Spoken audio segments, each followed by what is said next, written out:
నీ ప్రేమను గూర్చి సంఘము ఎదుట సాక్ష్యం ఇచ్చిరి. వారు అన్యజనుల వలన ఏమీయు తీసుకొనక ఆయన నామము నిమిత్తము బయలుదేరి గనుక దేవునికి తగినట్టుగా నీవు వారిని సాగనంపిన ఎడల నీకు యుక్తముగా ఉండును. వీరు డబ్బులు సంపాదించుకోవడానికి, ఆస్తిపాస్తులు కూడబెట్టుకోవడానికి రాలేదు నాయన. వీరు వచ్చింది దేని కొరకంటే క్రీస్తును ప్రకటించడానికి, క్రీస్తు ప్రేమను ఇతరులకు పంచడానికి. ఆ రక్షణ ఎంత అమూల్యమైనది. నరకం ఉంది, అక్కడ అగ్ని ఆరదు, పురుగు చావదు. క్రీస్తును విశ్వసిస్తే ఆ నరకాన్ని తప్పించబడతావు. నరకం నుంచి నువ్వు ప్రత్యేకించబడతావు. ఆ నరకానికి నువ్వు వెళ్ళవసరం లేదు. కనుక వారు ఈ సత్య సువార్తను, ఈ రక్షణ సువార్తను ప్రకటించుకుంటూ వెళ్తున్న వీరిని నువ్వు చేర్చుకుంటున్నావు.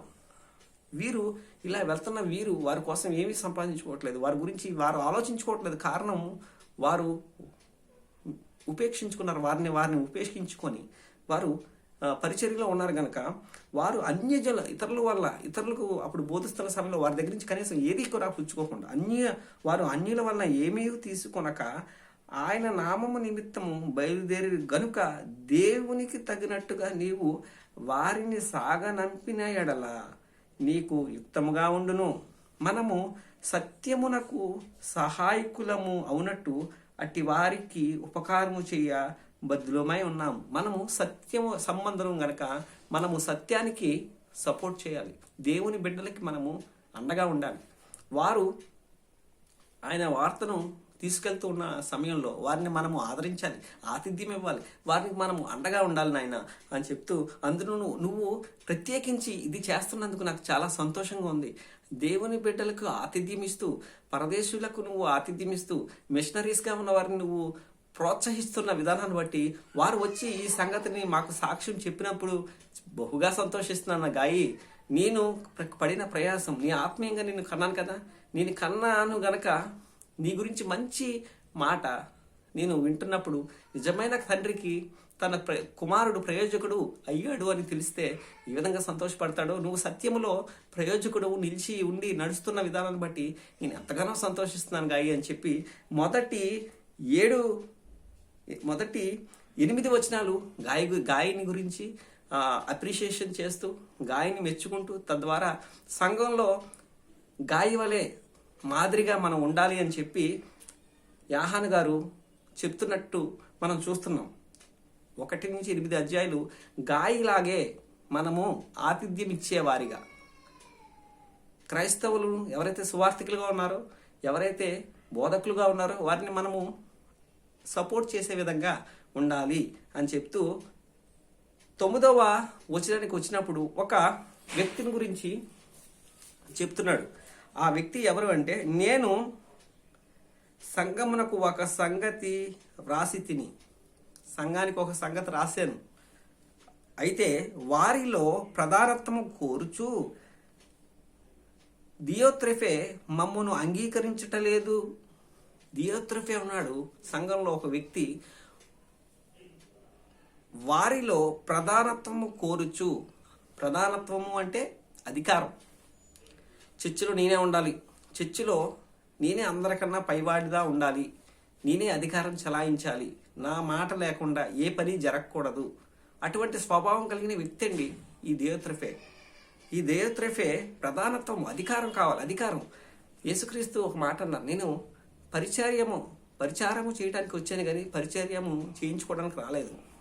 నన్ను ఎవరైనా సంఘంలో పెద్దలుగా ఉండాలి అంటే వారు సేవకుని వలె ఉండాలి. అధికారాన్ని కోరుకునేవారైతే వారు సేవ చేసేవాడిగా, ఒక సేవకుడిగా మారిపోవాలి. అధ్యక్ష పదవి ఎలా ఆశించాడు అనుకోండి, సంఘంలో ఒక మంచి హోదా, స్థాయి, పేరు కావాలి నువ్వు ఆశించావనుకో, నువ్వు ఎలా ఉండాలంటే పరిచారకుడు, పనిచేసేవాడిగా, దేవుని పనిచేసేవాడిగా, దేవుని పరిచర్య చేసేవాడిగా నువ్వు ఎలా అయిపోవాలంటే అందుకనే క్రీస్తు మనకు మాదిరి. మనకు మాదిరి ఎవరు అంటే ప్రభువుని యేసుక్రీస్తే మనకి మాదిరి. ఆయన పరిచర్య చేస్తారు. ఆ రోజు పస్కా పండుగలో శిష్యుల అందరి పాదాలు కడుక్కుంటూ వెళ్ళిపోతాడు ఆయన. తువాలు తీసుకొని కడిగిన పాదాలను తుడుస్తాడు. మనకైనా ఒక మాదిరిని చూపించి వదిలి వెళ్ళారు. ఇతను ఏం చేస్తున్నాడంటే తగ్గింపుతనం లేదు, కానీ అధికారం కావాలి. మీరు సహజంగా లోకంలో చూడండి, ఈ ప్రభుత్వ ఎలక్షన్స్ టైంలో మీరు చూడండి, ప్రత్యేకించి ఒక ఎమ్మెల్యే సీట్ ఇవ్వలేదనో, ఒక ఎంపీ సీట్ ఇవ్వలేదనో, ఒక పంచాయతీ సీటు అదే ఒక కార్పొరేటర్ సీట్ ఇవ్వలేదనో, లేకపోతే ఒక వార్డు మెంబర్ సీట్ ఇవ్వలేదనో, ఈ సీట్ ఇవ్వలేదని చెప్పి వీళ్ళు గొడవ చేస్తారు. ఎంతకైనా తెగిస్తారు, ఎవరినైనా కొడతారు, ఎవరినైనా తిడతారు. ఆఖరికి వారు బెదిరిస్తారు. వారు ఒంటి మీద పెట్రోల్ని వేసుకుంటారు, కిరసనాలను వేసుకుంటారు. నాకు సీట్ ఇస్తారా, నన్ను చనిపోమంటారా అని చెప్పి వారిని బెదిరిస్తారు. ఇంతకీ సీట్ ఇస్తే మళ్ళీ దిగుతాడో లేదో కూడా డౌటే. కానీ వారు చేసే గొడవ చూసారు, అధికార కాంక్ష, అధికారం నాకు కావాలి, నేనే ఉండాలి, నేనే అది వాళ్ళందరికన్నా నాకే రావాలి ఆ సీటు, నేనే కష్టపడుతున్నా, నాకేం తక్కువ అని చెప్పి లోకంలో సహజంగా మనం చూస్తూ ఉంటాం. అటువంటి ద్వారానే సంఘంలో కూడా వచ్చేసిందండి. అటువంటి ద్వారానే సంఘంలో, నేటి సంఘంలో ఉన్న వారి సంఘాల్లో కూడా ఇది కనిపిస్తుంది. ఆ కుటుంబమే, ఆ వారే అంతా వారి కంట్రోల్లోనే ఉంటుంది. అంటే ఎలా అంటే తగ్గింపు తత్వం ఉండదు, కానీ మేమే చేయాలి, మేమే ఉండాలి. చూసారా, ఈ అధ్యక్ష పదవిని కావచ్చు, ఈ సంఘంలో ఉన్న పదవిని కాదనండి మనకి కావాల్సింది. పరలోకంలో మనకి ప్రభు సన్నిధిలో ఉండే అవకాశం కావాలి. అది ఇక్కడ ఏ పదవి ఉన్నా, ఏ పదవి లేకపోయినా, ఎవరు గుర్తించినా, ఎవరు గుర్తించకపోయినా, ఎవరు మెచ్చుకున్నా, ఎవరు మెచ్చుకోకపోయినా నో ప్రాబ్లం. మనము మరణించిన తర్వాత ప్రభుని యేసుక్రీస్తు అనాలి, బలానా మంచి దాసుడా. అప్రిషియేషన్ ఆయన దగ్గర నుంచి రావాలి. ఆయన అప్రిషియేషన్ ఇస్తే సరిపోతుంది మనకి. ఆయన అప్రిషియేషనే మనకి ఎంతో పెద్ద పదవి. ఈ లోకంలో ఉన్న పదవి మహా అయితే 5 సంవత్సరాలు. అయితే ఒక సంఘంలో ఒక ట్రెజరర్ గానో, ఒక పీసీసీ మెంబర్స్ గానో, ఒక ఏదో ఒక సభ్యత్వం కలిగి ఒక 5 సంవత్సరాలు, లేదా 3 సంవత్సరాలు, ఒక 2 సంవత్సరాలే ఉంటాయి కదండి పదవులు. నిత్యము ఉండిపోతాయి. మనమేమో నిత్యము ఉండిపోతామా భూమి మీద? ఉండిపోం కదా. ఈ పదవులను ఆశించి, ఈ పదవుల కోసం ఇతరుల్ని తిట్టే విధంగా, ఇతరుల్ని దూషించి, ఇతరులను బాధపెట్టి, ఇతరులను తోలనాడి, ఆ పదవి కాంక్ష వల్ల ఇతరులని దూషించే విధంగా వీరు చేయడం వల్ల సంఘస్థులకి లేదా సంఘంలో ఉన్న బిడ్డలకి మనం ఏం చెప్తామంటే, సత్యమును మనం చూపించడానికి బదులు అసత్యాన్ని, క్రీస్తు నుంచి వారు వేరైపోయే విధంగా మనం చేసే ప్రవక్తను, మనం చూపించే మాటల వల్ల వారు వేరైపోతారు. అందుకనే వారిని హెచ్చరించడానికి ఆ రోజుల్లో ఉన్న దియోత్రిఫే అనే వ్యక్తి వల్ల అక్కడ ఎంత డ్యామేజ్ జరుగుతుందో అలాగా మనం ఉండకూడదు. మన సంఘంలో ఉన్నవారు ఎవరైతే పెద్దలు ఉన్నారో వారు తగ్గింపు తత్వం కలిగి ఉండాలి. వాళ్ళు పరిచారకులుగా ఉండాలి, పనిచేసేవారుగా. అధ్యక్ష పదవిని ఆకాంక్షించేవాడు, సంఘ పెద్దగా ఉండాలని కోరుకునేవాడు, వాడు పరిచారకుడు అయిపోవాలి. అదే చెప్తున్నాడు. వారిలో ప్రధానత్వం కోరుచు, ప్రధానత్వం అధికారం. పాస్టర్ గారి తర్వాత నేనే ఉండాలి, పాస్టర్ గారి తర్వాత నేనే చేయాలి, ఇదంతా నన్ను అడగకుండా ఎవరు కూడా ఏది చేయకూడదు, నేనే ఉండాలి, నేనే. ఇంకా వేరే వారిని రానవరు, వేరే వారిని దగ్గరికి రానవరు, వారిని ప్రోత్సహించరు. వారు లేకపోతే పని ఆగిపోతుంది. పని ఆగిపోయినా పర్లేదు, కానీ ఇంకెవరు రాకూడదు. ఇలాంటి మనస్తత్వం కలిగిన వారు చాలామంది ఉన్నారు నేటి సంఘంలో. అలాంటి వారి కోసం ఈ పత్రిక. వారిలో ప్రధానత్వం కోరుచున్న దియోత్రిఫే మమ్మును అంగీకరించట్లేదు. వారిలో ప్రధానత్వము కోరుచున్న దియోత్రిఫే మమ్మును అంగీకరించట్లేదు. ఎవరిని అంగీకరించట్లేదంట? అపోస్తుడైన యాహాను గారిని అంగీకరించట్లేదంట. ఎదురాడుతున్నాడు అంటండి. ఇంకా దీనికన్నా ఘోరం ఏమంటే చెప్పండి. అపోస్తుడైన యాహాను అంటే ఎవరంటే యేసుక్రీస్తు ఆంతరంగిక శిష్యుల్లో ఒకడండి. యేసు తర్వాత అపోస్తుల్లో ప్రప్రథముడండి. యేసును ప్రేమించిన వాడండి. అంతేకాదండి, యేసు ప్రేమించిన శిష్యుడండి. యేసు రొమ్మున ఆనుకున్నవాడండి. గెత్సేమనే తోటలో అందరూ పారిపోయినా సరే, అందరూ చెల్లాచెదరైపోయినా సరే, క్రీస్తుతో ప్రధాన యాజకుని ఇంటి లోపలికి వెళ్ళి క్రీస్తును అంటిపెట్టుకున్నవాడండి. అంతేకాదండి, సిలువలో మరణించే సమయానికి కొద్ది క్షణాల ముందు తల్లి బాధ్యతలను తీసుకున్నవాడండి. అంతేకాదండి, ఆ రోజు పెంతుకోస్తు పండగ దినాన్న పరిశుద్ధాత్మను పొందుకున్నవాడండి. ఆ తర్వాత పేతురు ఈ యోహాను గారికి కలిసి ఎంతో సేవ చేశారండి. యాకోబు తన తమ్ముడు ఖడ్గం చేత అపోస్తుల కార్యాలు 12వ అధ్యాయంలో చనిపోయినా సరే ఏమాత్రం విశ్వాసంలో తునక్కుండా బెనక్కుండా చక్కగా ఆ విశ్వాసం కాచుకున్నాడని. మా తమ్ముడు చనిపోయాడు కదా అని చెప్పి ఇంక మనం వెనక్కి తీసి వేరైపోదాం అని చెప్పి అనుకోలేదండి. మా తమ్ముడు చనిపోయినా సరే నా తమ్ముళ్ళలాగానే నా యాకోబులాగానే నా తమ్ముళ్ళలాగానే నేను హతసాక్షిని అవుతాను, కానీ క్రీస్తును మాత్రం నేను విడిచిపెట్టే ప్రసక్తి లేదు అని చెప్పి చివరి వరకు నిలిచిపోయాడండి క్రీస్తులో. అటువంటి యాహానండి, అటువంటి యాహాన్ మూలస్తంభం అండి, ఆ యెరూషలేము సంఘానికి మూలస్తంభం అండి. యెరూషలేము పెద్దల్లో ఒకడండి. ఇలాంటి ఒక పెద్ద మాట ఒకడు సంఘంలో వినకపోతే అది ఆ వాడికి ఎంత, దేయోత్రఫీ అనేవాడు ఎంత మూర్ఖుడో మనకు అర్థం. అలాంటి మూర్ఖులు, అలాంటి ముష్కరులు ఈరోజు కూడా సంఘంలో ఉన్నారు. వారిని దేవుడే సరిచేస్తాడు, దేవుడే వారికి తగిన పాఠం చెప్తాడు. మమ్మను అంగీకరించటలేదు, అపోస్తుల్ని అంగీకరించట్లేదు, యేసుక్రీస్తు శిక్షణనే అంగీకరించట్లేదంటే వీడెవడండి? వీడు దేయోత్రఫే. వాడు మమ్మను గూర్చి చెడ్డ మాటలు వదురుచు, అది చాలనన్నట్టుగా చెడ్డ మాటలు, సేవకుల్ని దూషించడం, పరిచర్యలో ఉన్న వారిని వీళ్ళు పరిచర్య చేయరు, పదవి కావాలి వీళ్ళకి, సేవకులుగా ఉండలేరు, పరిచారం చేయరు, పదవి కావాలి, పరిచర్య చేయరు. పైపెచ్చు ఎవరైనా మంచి సజెషన్ ఇస్తే వాళ్ళని వదురుతారంట, ఎదురిస్తారు. వదరచ్చు, అది చాలనన్నట్టుగా సహోదరులను తామే చేర్చుకొనక. ఈ మిషనరీస్ ఎక్కడి నుంచి వస్తున్నారు? పరదేశాల నుంచి, ఇతర రాష్ట్రాల నుంచి, ఇతర ప్రాంతాల నుంచి. వారు అన్నీ వదులుకొని యేసుక్రీస్తు సువార్తను చెప్తూ అనేక ప్రాంతాలకు, అనేక పట్టణాలకు వెళ్ళిపోతున్నాయి. వీరిని ఈ సంఘంలో ఉన్న బిడ్డలు చేర్చుకుంటే వారిని చేర్చుకోవట్లేదంటండి ఈ దేయోత్రఫే. వాడు మమ్మను గూర్చి చెడ్డ మాటలు వదరచు, అది చాలనన్నట్టుగా సహోదరులను తానే చేర్చుకొనక, వారిని చేర్చుకున్న మనసు గల వారిని కూడా ఆటంకపరచుచు సంఘంలో నుండి వారిని వెలివేయుచున్నాడు. ఏం చేస్తున్నాడంటే, మొదటగా పరదేశకుల్ని చేర్చుకోవట్లేదు, పోనీ చేర్చుకుని వారికి ఆతిథ్యం ఇచ్చే మనసున్న వారిని కూడా చేర్చుకొనివ్వట్లేదు.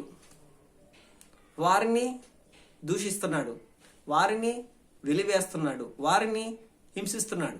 ఎవరు? దేయోత్రఫే. ఎవరు? సంఘంలో ఉన్న ఒక వ్యక్తే. పదవి కాంక్ష, అది ఆ పదవి అతనికి దక్కలేదని చెప్పి అతను సంఘంలో ఉన్న వారిని అందరినీ డిస్టర్బ్ చేసి పడేస్తాడు. ఎవడైనా దేవుని ఆలయంని పాడు చేసిన వాళ్ళ దేవుడు వాడిని పాడు చేస్తాడు. ఈ విషయం గమనించాలి. అధికారమా? అది ఏం అధికారం అండి? ఈ అధికారం మనకి లేదు, కానీ క్రీస్తు అధికారం కోసం వచ్చాడు ఈ లోకానికి. సాతానుగాడు ఏమన్నా 40 దినాల ఉపవాసం, 40 దినాలు శోధించిన 40 దినాలు అయిపోయిన తర్వాత నువ్వు నన్ను మొక్కితే ఒక్క క్షణంలో నీ లోక రాజ్య అధికారాన్ని అంతా నీకు ఇస్తా అన్నాడు సాతానుగాడు. కానీ యేసుక్రీస్తు ఏం చేశారు? పో అన్నాడు. అంటే ఈ లోకరాజ్యాన్ని, ఈ లోక మహిమ నాకు అవసరం లేదు, నేను తండ్రి చిత్తం చేయడానికి వచ్చాను, పో ఇక్కడి నుంచి అని చెప్పి సాతానుగాడిని గద్దించాడు. ఈ లోకం అశాశ్వతము అని మనకి మాదిరి చూపించాడండి యేసుక్రీస్తు. మీరు క్రీస్తు అడుగు జాడలో నడుచున్నట్లుగా ఆయన మనకు మాదిరిని వదిలిపెట్టి వెళ్ళారు. మనం క్రీస్తు మార్గంలో నడవటానికి ఆయన మనకు మాదిరి. ఎవరు? ప్రభు అయిన యేసుక్రీస్తు మనకి మాదిరి. చూడండి ఏమంటాడు? మనసు గల వారిని కూడా ఆటంకపరిచి సంఘంలో ఉండే వారిని వెలివేసి చూడండి. మొదటిగా ఏం చేస్తున్నాడు అంటే, మొదటిగా ప్రధానత్వం కోరుతున్నాడు, రెండవదిగా దూషణలు వదరుచున్నాడు, దూషణలు చేస్తున్నాడు, మిషనరీని చేర్చుకోవట్లేదు, చేర్చుకున్న వారిని కూడా చేర్చుకొనివ్వట్లేదు, చివరిగా వారిని ఎవరైతే చేర్చుకున్నారో వారిని వెలివేస్తున్నాడండి. ఇలాంటి వాడండి దేయోత్రఫే లాగా మీరు ఉండకూడదు. వాడి బిహేవియర్ లాగా మీ బిహేవియర్ సంఘంలో ఇప్పటికీ కనిపించకూడదు. వాడిని ఉదాహరణగా పెట్టి సంఘాన్ని, ఈరోజు సార్వత్రిక సంఘంగా ఉన్న ఈ సంఘాన్ని మేలుకొలుపుతున్నట్టుగా మనకి కనిపిస్తుందండి. ఆ రోజే కాదండి, ఆ రోజు ఉన్న సంఘంలో ఉన్న పరిస్థితి ఈ రోజు కూడా సంఘంలో ఉన్నాయని చెప్పి మనకు తెలుస్తుంది. నేటి ఉదాహరణలు ఎన్నో కోకొల్లలు. మనం చేయాల్సింది ఎలా ఉండాలి? గాయిలాగా మనము ఉండాలి, గాయిలాగా. అలాగే దేమేత్రిలాగా మనము ఉండాలి, మంచి సాక్ష్యం కలిగి, మంచి ఆతిథ్యం ఇచ్చేవారుగా, క్రీస్తులో నడిచేవారుగా మనం ఉండాలి. ప్రియుడా సంఘంలో వేస్తున్నాడు, అందుచేత నేను వచ్చినప్పుడు వాడు చేయుచున్న క్రియలను జ్ఞాపకం చేసుకొందును. ప్రియుడా చెడు కార్యమును గాక మంచి కార్యమును అనుసరించి నడుచుకును. మేము వస్తాం, నేను వచ్చినప్పుడు బెత్తంతో రావాలా, ప్రేమతో రావాలా? అపోస్తలుడు పౌలు అంటారు కదండి, నేను బెత్తంతో రావాలా? ఆ రోజు గారడి సీమోను పెర్గే పౌలు అనే ఒక అధికారికి పౌలు గారు స్వార్థను ప్రకటిస్తున్నప్పుడు ఈ గారడి సీమోను వచ్చి ఆ చెప్తున్న స్వార్థను చెప్పకుండా ఆటంకపరుస్తాడు. అప్పుడు ఆటంకపరిస్తే పౌలు వాడికి కంటి దృష్టిని కొన్ని రోజులు ఆపేస్తాడు, కన్ను దృష్టిని మూసేస్తాడు. ఏంటి? మాట ద్వారా గద్దించినప్పుడు వాడి కంటి దృష్టి తప్పిపోయింది, కంటి దృష్టి పోయింది. ఈ పౌలు గారు అదే అంటాడు, నేను కొరింథీయులకు రాసిన పత్రికలో అంటాడు, నేను బెత్తంతో రావాలా, ప్రేమతో రావాలా? ఆయన బెత్తం అంటే భౌతికంగా బెత్తంతో కాదండి, ఆయన మాట చాలు. పౌలు గారు ఒక మాట చెప్పారంటే దేవుడు అది యాక్సెప్ట్ చేస్తాడు. యాక్సెప్ట్ చేశారంటే వారికి శిక్ష వచ్చి పడుతుంది. అందుకనే ఈయన అంటాడు, ఈయన వచ్చినప్పుడు వాడిని జ్ఞాపకం చేసుకుంటాడు. ఈ లోపు మారతాడా? మారమను. ఈ లోపు మార్చుకుంటాడా స్వభావాన్ని? మనసు మార్చుకుంటాడా?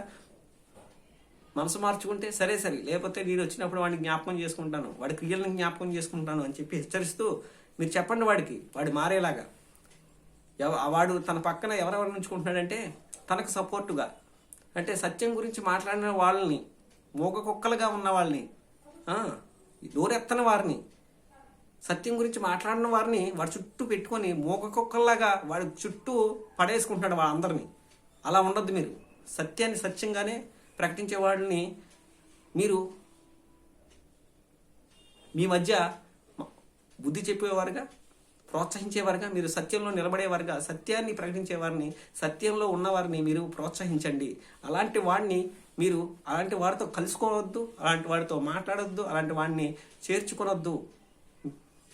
అలాంటి వాడితో మీరు జాగ్రత్తగా ఉండండి. వాడితో మీరు సహవాసం చేయొద్దు, దియత్రేఫైతో మీరు సహవాసం చేయొద్దు అని చెప్తూ మనకి 12వ వచనంలోకి వచ్చేసరికి చక్కని మాట. దేవుని చూడండి ఏమంటాడంటే, ప్రియుడా చెడ్డ కార్యములను కాక మంచి కార్యములను అనుసరించి నడుచుకునుము. మేలు చేయువాడు దేవుని సంబంధి, కీడు చేయువాడు దేవుని చూచినవాడు కాడు. దేమేత్రియు అందరి వలన సత్యము వలన మంచి సాక్ష్యము పొందినవాడు. మేము కూడా అతనికి సాక్ష్యం ఇచ్చుచున్నాము, మా సాక్ష్యము సత్యమైనదని నీవు ఎరుగుదవు. దేమేత్రి అనే ఆత్మీయుడు ఎలాంటి వాడంటే సత్యములో, అంటే క్రీస్తులో నడుస్తున్నాడు. క్రీస్తే సత్యము గనక వాక్యముని హృదయంలో ఉంచుకొని వాక్యానుసారంగా ఈ దేమేత్రి నడుస్తున్నాడు. అది ఎలాగా ఇతనికి తెలిసింది అంటే, అందరి వలన సత్యము వలన మంచి సాక్ష్యము పొందినవాడు. నువ్వేంటో నీ ముందు ముఖస్థుతి చేసేవారిని బట్టి తెలియదండి. నువ్వేంటో నువ్వు వెళ్ళిపోయిన తర్వాత నీ వెనక మాట్లాడే వారి గురించే తెలుస్తుంది. మనం ఏంటో మనం ప్రసంగం చెప్పినప్పుడు కాదండి, మన క్యారెక్టర్ అనేది బయటపడుతుంది. మనం స్టేజ్ మీద లేకపోతే ఎక్కడైనా వాక్యం చెప్పినట్టు నేను వెళ్ళిపోయిన తర్వాత నా గురించి మాట్లాడుకుంటారే, అది స్టేజ్ మీద అబ్బా ఎంత బాగా మాట్లాడుతున్నాడు, చక్కగా మాట్లాడుతున్నాడు. నేను ఎంత చక్కగా మాట్లాడినా, ఎంత చక్కగా వినసొంపుగా మాట్లాడినా, నేను క్రీస్తుకి చోటు ఇవ్వకపోతే, క్రీస్తుని నాలో కనపరచకపోతే, అటువంటి ఆత్మఫలాలు నాతో కల్పించకపోతే నేను చేసే భక్తి, నేను చేసే ప్రసంగాలు వ్యర్థమే. అందుకనే నా క్యారెక్టర్, నా బిహేవియర్ చెప్పినప్పుడే కాదండి, పర్సనల్గా బాగుండాలి. క్రీస్తుని క్రియల్లో మనము చూపించాలి. మంచి సాక్ష్యం పొందాడంటండి దేమేత్రి. అందరి వలన సుగంధ ద్రవ్యం కంటే మంచి పేరు విన్న కదా. ఆ పేరే తిమోతి గురించి చెప్తాడు చూడండి. పౌలు దెర్బే పట్టణానికి, గలతీ ప్రాంతంలో దెర్బే పట్టణానికి వెళ్తే తిమోతి గురించి మంచి సాక్ష్యం, సహోదరుల వల్ల మంచి సాక్ష్యం పొందాడండి. ఆ మాట ఈ ప్రాంతంలో ఒక తిమోతి అనే ఆత్మీయుడు ఉన్నాడండి, అద్భుతమైన ఆత్మీయుడు అండి, దేవుణ్ణి అసలు ఏ విషయంలో కూడా ఆత్మీయుడండి. ఒక మాట కానీ, ఒక మాట విషయంలో కావచ్చు, నడక విషయంలో కావచ్చు, పనుల విషయంలో కానీ దైవత్వం ఆయనలో ఉట్టిపడుతుందని చెప్పి ఆ మాట పౌలు గారి చెవిలో పడ్డగానే పౌలు గారు వెళ్ళి తిమోతిని అడుగుతారు, తిమోతి నాతో వస్తావు సేవకి అని చెప్పి అడుగుతాడండి. తిమోతి గారు కూడా చక్కగా ఆయనతో సేవలో కలిసి కూడా సేవకు వెళ్ళిపోతాడండి. ఒక మంచి పేరు దేవుని సేవలో పాలన భాగస్థుడిగా తిమోతిని చేసేసిందండి. మనం కూడా మంచి పేరును సంఘం బయట వారి వలన మనం పొందుకోవాలి. సంఘంలో ఉన్న వారితో పాటు సంఘంలో ఉన్న బయట అవుట్ సైడర్స్ కూడా మనం మంచి పేరు, క్రీస్తుని మనం ప్రచురించేవారుగా, క్రీస్తుని మనం చూపించేవారుగా మనం ఉండాలని చెప్పి చెప్తున్నాడు. నువ్వు సత్యంలో నడుస్తున్నావు, అందుని బట్టి నీకు అప్రిషియేషన్. నీగో ఈ గాయని ఈ దేమేత్రితో ఈ లెటర్ నీకు ఇచ్చి పంపిస్తున్నాను అని చెప్తూ అనేక సంగతులు నీకు రాయవలసి ఉన్నది, కానీ సిరాతోనూ కలముతోనూ నీకు రాయ నాకు ఇష్టం లేదు. ఇదే వాక్యాన్ని కరెక్ట్గా 2వ పత్రికలో కూడా ఇదే మాటని అమ్మగారికి ఆ సంఘానికి రాస్తున్నప్పుడు ఆయన ఇదే మాటను ఉపయోగిస్తాడు. 2వ పత్రికలో ఆయన ఇదే మాటను రాస్తాడు. శీఘ్రంగా నిన్ను నిరీక్షించుచున్నాను గాయి, నిన్ను చూడాలని ఉంది. అప్పుడు ముఖాముఖిగా మాట్లాడుకుందాము. మనం అప్పుడు చక్కగా మాట్లాడుకుందాం, ఇంకా చక్కని విషయాలు మనం మాట్లాడుకుందాం. నీకు సమాధానం కలుగును గాక. మన స్నేహితులు నీకు వందనములు చెప్పుచున్నారు. నీ వద్దనున్న స్నేహితులకు పేరు పేరు వరుసన వందనములు చెప్పుము అని చెప్పి పత్రికను యోహాను గారు ముగించినట్టుగా మనం ఇక్కడ చూస్తున్నాం. అద్భుతమైన గాయి, 2 వ్యక్తులను మనం చూస్తున్నాం. గాయి, మరొకరు దేమేత్రి. గాయి, దేమేత్రి వీళ్ళు మనకు మాదిరి, సత్యములో నడిచేవారుగా, ఆతిథ్యం ఇచ్చేవారుగా, అనేక మందికి ఆశీర్వాదకరంగా, అనేక మందికి దీవెనకరంగా వీరిద్దరూ ఉన్నారు సంఘంలో. మన సంఘంలో వారి వలె ఉండాలి. ఒక వ్యక్తి ఉన్నాడు అధికార కాంక్షతో, వాడు దూషణలు వాడుతూ ఇతరులను శపిస్తూ పరదేశకులను చేర్చుకోనకుండా వదరచు, చేర్చుకున్న వారిని కూడా వెలివేసి వాడు సంఘంలో గలిబిలిని సత్యము నుంచి వారిని వేరు చేస్తున్న సమయంలో వారిని హెచ్చరిస్తూ రాసినట్టుగా మనకి ఈ పత్రిక కనిపిస్తుంది. మనం ఎలా ఉండాలి? సత్యములో నడవాలి, సత్యాన్ని అనుసరించాలి. ఎలా ఉండకూడదు? దియోత్రఫీలాగా మనము ఉండకూడదు అని చెప్తూ హెచ్చరికలు ఇస్తూ రాసిన పత్రికగా మనం ఇది చూస్తాం. అద్భుతమైన పత్రిక మనము ధ్యానించాము. అలాగే మరొక పత్రిక అయిన, దీని తర్వాత పత్రిక అయిన యూదా పత్రిక, యేసుక్రీస్తు సహోదరుడైన యూదా రాసిన పత్రికను మనము